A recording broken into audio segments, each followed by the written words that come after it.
imimmaan iyyeessaa.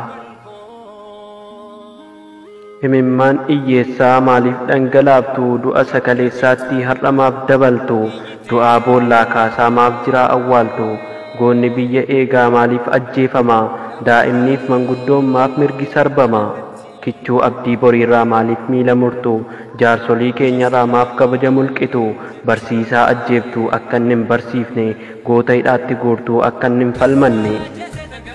Oromoo jecha jedhu gurri keessan jibbee nafxanyaa jecha jedhuuf taa'eetuma dibbee ilaamee abbaa garaa inni 4 kiiloo warri keessaaf alaa akkam jirtu maaloo afaan koo dhageessu waan isin gaafadha warri abbaan qabne warri haadha qofaa maal isin godhe Oromoon isiniif joore malee gaachana isiniif ta'ee isin soore malee maaliif mirgi isaanii gamtaadhaan sarbitu maaliif mirga isaanii gamtaadhaan sarbitu guyyaa ajjeesaa oltanii alkammaaf sirbitu Oromoon maal hannaan shiftaatti moggaaftu maqaa keenya fudhattanii maaf keessan nuuf laattu. Oromoon simatee hattuu soore malee warra qullaa dhufetti huccuu daare malee egaa erga garaa laafnaan nuti hattuu taane handhuura Oromiyaarraa maaliif nurraan baane.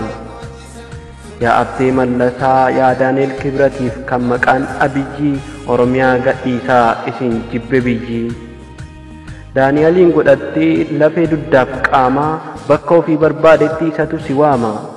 Sammuu si takaalee nafxanyaan hiriiree maaliif gabbartamee eenyu sitti siiree. Ekeraa Minilik Acaaluu siif caalee ekeraa isaa baafteen kan biyyi awwaale. Nafxanyoota faarsaa Oromoo ajjeefta kan achi si kaa'ee hundaa mana hidhaatti guurta. Qaamni kee gaararraadha onnee dhakaa baatta waan bira dhaabattu hunduma fakkaatta. Qeerroo kichuuree fi rasaasaan haxa'aa kitaaba barreessee tokkummaa haasa'aa.